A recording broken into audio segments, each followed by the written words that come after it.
சென்னை ராயப்பேட்டையில் உள்ள அதிமுக தலைமை அலுவலகத்தில் அமைச்சர்கள் மற்றும் கட்சியின் முக்கிய நிர்வாகிகளுடன் முதலமைச்சர் எடப்பாடி பழனிசாமி ஆலோசனை நடத்தினார். இந்த ஆலோசனைக் கூட்டத்தில் அதிமுக தலைமை நிலைய செயலாளர் என்ற வகையில் முதலமைச்சர் எடப்பாடி பழனிசாமி மற்றும் அமைப்பு செயலாளர்கள் உள்ளிட்ட நிர்வாகிகள் கையெழுத்திட்ட அறிக்கையை முன்னாள் அமைச்சர் வைத்திலிங்கம் வாசித்தார். அதிமுகவின் 1.5 கோடி தொண்டர்களுக்கு வேண்டுகோள் என்று குறிப்பிடப்பட்டுள்ள அந்த அறிக்கையில் அதிமுகவின் நிரந்தர பொதுச் செயலாளர் ஜெயலலிதாவின் இடத்தில் வேறு யாரையும் அமர்த்தி அழகு பார்க்க அதிமுகவினர் விரும்ப மாட்டார்கள் என்று குறிப்பிடப்பட்டுள்ளது. ஜெயலலிதா மறைவிற்கு பிறகு புதிய பொதுச் செயலாளர் தேர்வு செய்யப்படும் வரை சசிகலா பொதுச் செயலாளராக நியமிக்கப்பட்டாலும் அசாதாரண சூழ்நிலையின் காரணமாக அவரால் செயல்படாத நிலை ஏற்பட்டுள்ளதாக குறிப்பிடப்பட்டுள்ளது.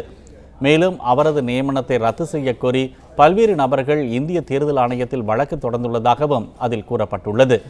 எனவே அதிமுக சட்டவிதி 20/5 படி ஜெயலலிதாவால் நியமனம் செய்யப்பட்ட தலைமை கழக நிர்வாகிகள் ஒன்று கூடி கட்சியையும் ஆட்சியையும் வழிநடத்தி வருவதாகவும் அறிக்கையில் தெரிவிக்கப்பட்டுள்ளது.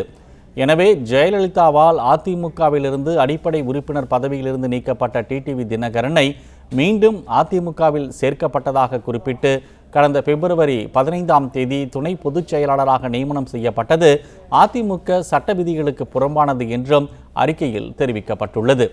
எனவே டிடிவி தினகரன் தன்னிச்சையாக அதிமுகவிற்கு பொறுப்பாளர்களை நியமனம் செய்துள்ளதாக வெளியிட்டுள்ள அறிவிப்பு அதிமுகவினரை கட்டுப்படுத்தாது என்றும் அதிமுக தொண்டர்கள் அந்த பொறுப்புகளை நிராகரிக்குமாறும் கேட்டுக்கொள்ளப்பட்டுள்ளது.